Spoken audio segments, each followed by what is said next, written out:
I'm Pat Robertson. Welcome to this special program, Life Beyond the Grave. You're about to meet real people who have faced life's ultimate question, where will I spend eternity? They will share their firsthand experiences of life after death, hoping to help you find the answers you've been looking for. Some of them come with a message of joy and peace, others with a frightening, urgent warning. All of them agree on this: heaven and hell are real, and each of us decides where we will live forever. I'd like to introduce you to Colton Burpo. This young boy loved the time he spent with his great-grandfather and baby sister, two people he had never met on Earth. On the grave, Scott, I reaching in my heart. How old are you today? 3. And what is your name? And where do you live? In Nebraska, Who's your mommy? Sonia, Who's your daddy? Daddy, Popo, Who's your sister? Cassie. That was 8 years ago. Looking at Colton now, you would have never guessed that he almost died in 2003. His father, Todd, tells about Colton's near-death experience in the book, Heaven is for Real. And he started throwing up into the toilet, and at first we're like, okay, he's got the stomach flu, because the doctor said it was going around. Colton's condition only got worse as days passed. His doctor discovered his appendix had burst, and infection was spreading in his body. Time was running out. And we knew we were in bad shape when they said, well, you need to come out to the hallway. They separated us from everyone else, and then someone came to us and started talking to us that we got to have surgery on your kid. It was tough. Seeing your boy be lifeless when he was a very vibrant child. And it was at that moment that we were looking at each other. I remember my wife holding Colton in that hallway, just us. He's not even moving.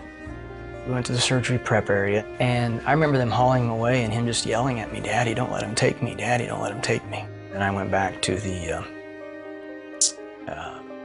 pre-op room where we had left some stuff, and I was finally alone, shut the door, and I just broke down and I was mad at God. I just frustrated, fed up. And I remember telling him, I said, "God, after all I've done for you, and now you're going to take my kid? This is how you treat your pastors?" And I was calling our prayer chain. I was calling anybody that would be on the other line to get Colton on the prayer chain because it was bad. We were there in the waiting room for an hour and a half, maybe.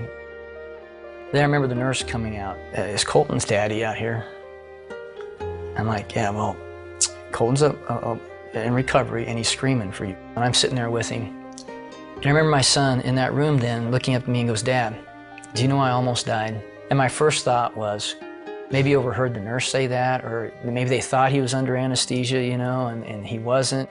But it wasn't till 4 months after we got out of the hospital that we finally listened to our son.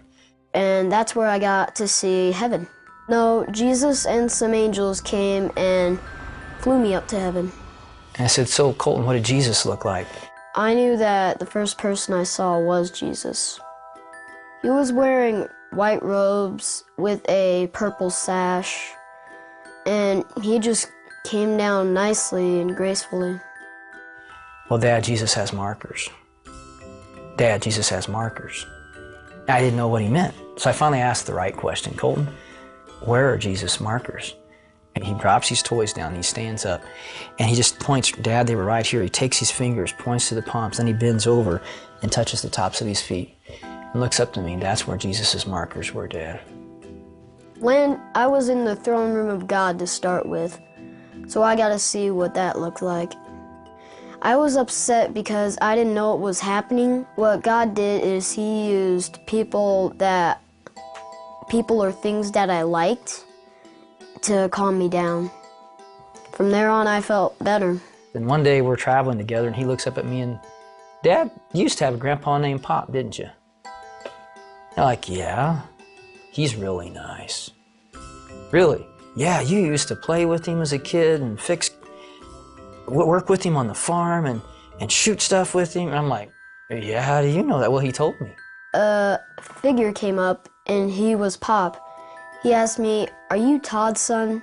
I said yes. He said that he was his grandpa, so that's where I met him. Yeah, Pop, I was very close to him. And he was my most significant male role model when I was a kid growing up. But he was killed in a car wreck before I turned 7.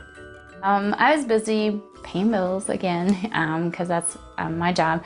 And he came up and told me he had 2 sisters. Well, he had to say it several times before he finally got my attention. And finally, I put my stuff down and looked at him and says, "What do you mean you have 2 sisters?" "No, I have 2 sisters. You had a baby die in your tummy." And I just looked at him like, "Well, how do you know you have 2 sisters?" "Well, she told me." And then he proceeded to describe her. She looked like Cassie, but she had brown hair. And first time when she saw me, she just came up and hugged me. We knew this was true because he said, "She kept hugging me. She wouldn't stop hugging me, Mom," and I didn't like that. Well, I'm not really the hugging type. I had miscarried the weekend of Father's Day weekend, which made it even rougher. And we thought we'd dealt with it. We'd gotten over, we accepted that the baby had died. But when he said he had 2 sisters, I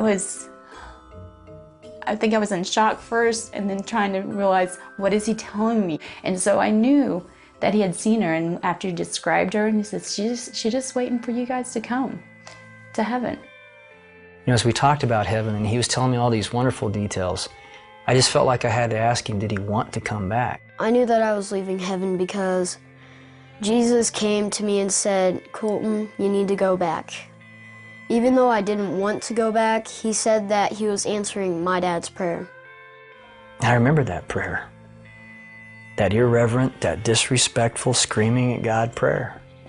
I was like, he's answering that prayer? Today, Colton is a healthy 11-year-old and shares his heavenly journey with boldness. I learned that heaven is for real, and you're gonna like it. Heaven is for real, and you're going to like it. What does the Bible tell us about heaven? You know, when Jesus was on the cross, there were 2 thieves on either side of him, and one made fun of him. The other one said, "Lord, remember me when you come into your kingdom." And Jesus said to him, this day, you will be with me in paradise." Paradise. Our minds haven't seen, we can't conceive of it, what paradise is like. The Apostle Paul says in 1 Corinthians, "No eye has seen, no ear has heard, and no mind has imagined what God has prepared for those who love Him." It is beyond anything you can comprehend. But the desire of all of our hearts is to be part of the resurrection and to live in paradise. But Jeffrey Thompson describes it as the most beautiful thing he's ever seen, a place of peace beyond description. Well, that's quite a statement coming from a man whose out-of-control stress cost him his life.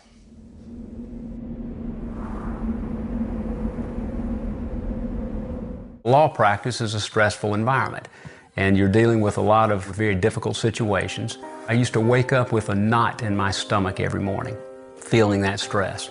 He just was burdened by work. I mean, it was always on his mind. You know, it was a hard thing for him to turn off on the weekends or to get away from it. I was just focused so intently on my career that I was letting what's really important fall by the wayside. Jeffrey Thompson's law practice didn't take just his time and energy. The fast pace and the constant stress also took a toll on his body. I maintained that stress, and it continued to work on me, and it also continued to work on my body. And eventually it broke down. I began having stomach pains, severe stomach pains, that I initially, I just had no idea what it was. I thought I had an appendix rupture. Jeffrey had developed diverticulitis, a painful condition that attacks the intestinal wall. Months of natural treatments had failed, and his condition had become so advanced he needed surgery to remove part of his intestine. But what looked like a textbook operation left him suspended between life and death. And I woke up to a surgeon pulling a sheet off of my stomach. And as I looked down, I knew immediately something was terribly wrong. And then I looked into the surgeon's eyes, and I could see concern on his face. He had been hemorrhaging for almost 24 hours. And they had continually given him blood, but it was hemorrhaging into his abdomen, and they didn't know it, into his stomach. It was frightening. I've never seen anyone so pale, but his lips were just completely white. My internal clock told me that I was getting ready to die, and I only had a few seconds of consciousness left. I reached up to grab my wife. I was just wanting to tell her how much I loved her and tell her that I was getting ready to leave her. And I went to him, and it was right after that I lost him. You know, I could tell he left. He took my hand, and then he was gone. And my life came to my center torso, and I began to rise out of my body up into that room. Everything was going haywire down below me. They were saying, I'm going to lose him. They were doing everything they knew to keep him alive at that point. It looked like it was a disaster going on, but it was the sweetest day of my life. I never had any pain, and I never had any fear. As Jeffrey's spirit hovered above his body, a light appeared. It was the most beautiful thing I'd ever seen. It started in the center of the room toward the ceiling and began to filter out into that room, and I was immediately drawn to it. And as it began to hit objects in that room, color came flooding out like I've never seen before. My senses became enhanced. I could see everything in that room with perfect clarity. There was an entire dimension that we just simply don't see on earth. I've never been more alive than I was at that moment. It was incredible. I suddenly had an overwhelming sense of God's presence, of His love, of His peace, of His joy. The thing that was just so incredible to me is how the maker of this universe, who can make the sun, the moon, and the stars in this earth and us, can come down and hold me and comfort me and love me as if I'm the only person in the universe. And I remember thinking about the prodigal son. That's what came to mind for me, that long-lost son that had gone out and strayed, and he had come back home.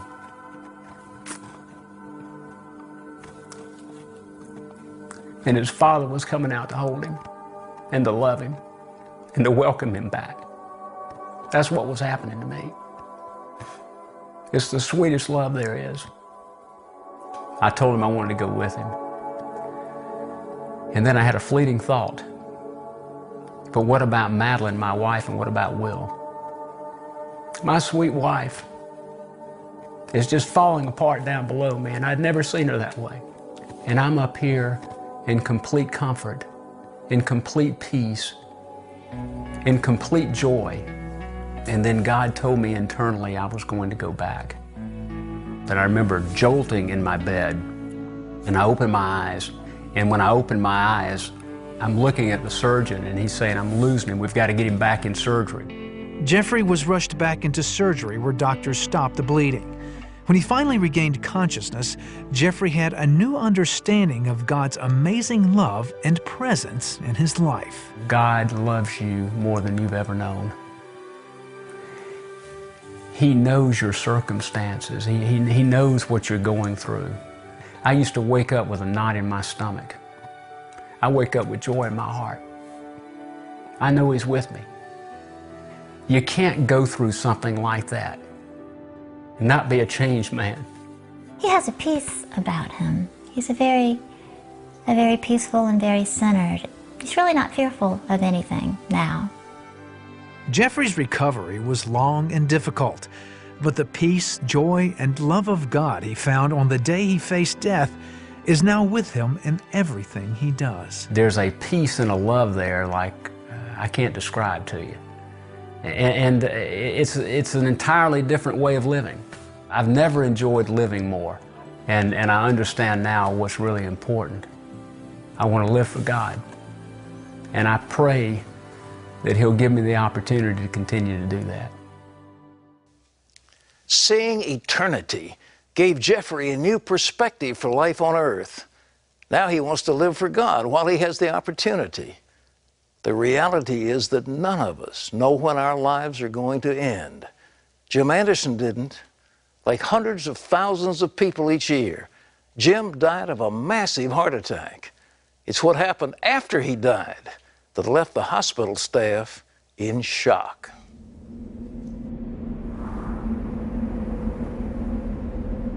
Clear? Clear? I felt like I was fading away. Next thing I knew, off in the distance, I saw a white light.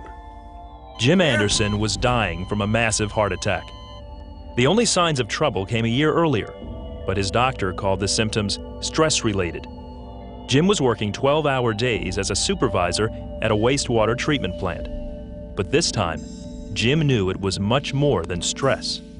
I was resting in my bedroom, and all of a sudden I had a crushing pain in my chest, and the pain radiated down the arm, up the side of the neck.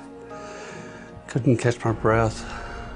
And I called to my daughter. I said, "You're going to have to get me to the hospital. I'm not going to make it." A balloon catheter was inserted into his artery. He was stabilized and placed on a heart transplant list. But 2 days later, Jim flatlined. I could see everyone rushing into the room, but I couldn't hear the alarms going off. It's like I had gone underwater. The hearing had just faded away. That's when I began to pray. I knew I was dying. It wasn't a scared praying.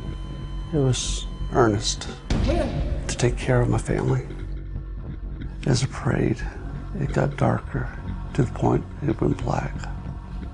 Next thing I knew, off in this distance, I saw a white light. It was beautiful.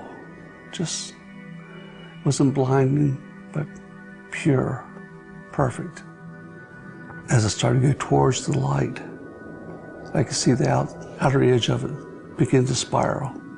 And I couldn't figure out what that was, but as I got closer, I could see it was the words of prayers revolving. The words broke off, going into the light, and I followed into the light. The next thing I felt was being embraced, safe and secure. It felt wonderful. It felt like total love. Next thing I knew, I was looking down the room where my body was. I could see everyone working on me. I could hear what they were saying. There were two nurses outside of the room looking in. One said to the other, "Why are they working so hard? He's gone. If they do bring him back, he'd be a vegetable." I later on told her what she said. She about passed out. Then I thought to myself, "Where's Debbie?" And instantly I was in the room where she was. And I'd just gotten finished with that prayer. He's yours, Lord, because I knew that was the only way he was coming back to us. God wanted it. When she did that, He's yours.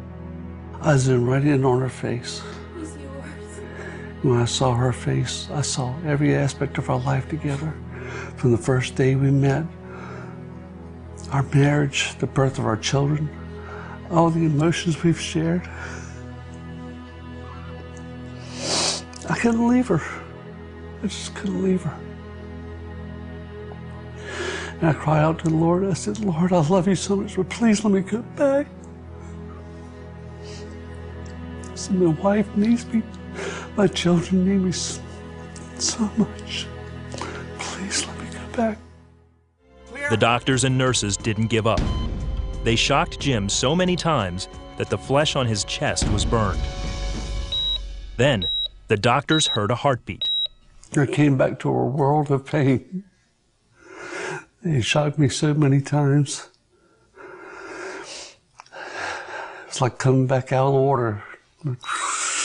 Just my hearing came back. I could hear them telling me, "I can't believe it, he's back, he's back." I said, can you hear me? And I took that first breath on my own. Have you ever tasted honeysuckle?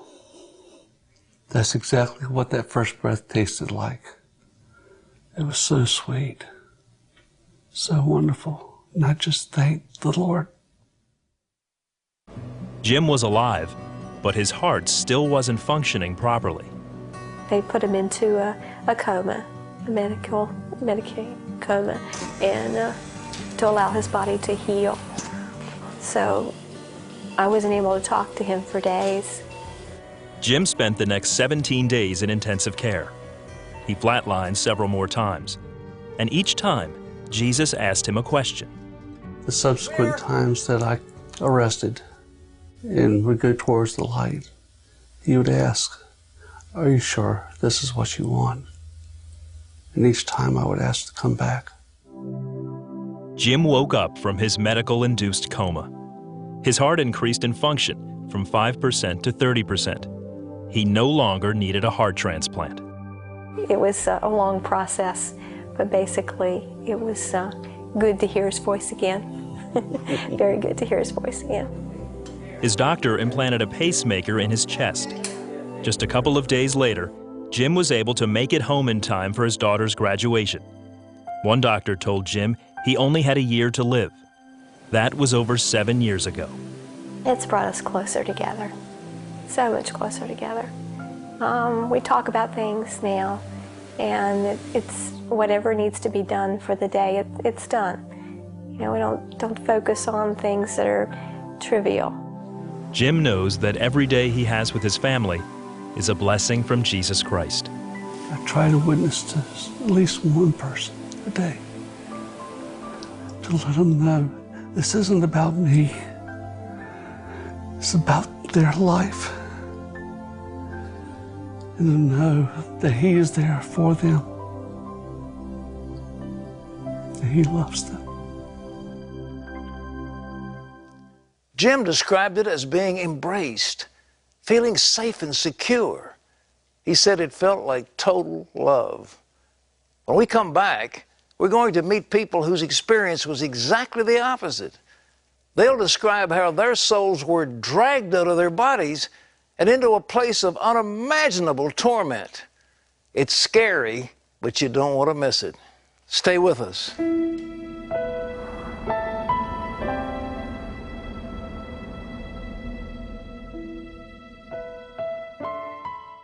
I finally got to the point where there wasn't enough cocaine and there wasn't enough alcohol. Welcome to the 700 Club. They started discussing between the two of them a need to pray for this guy. Call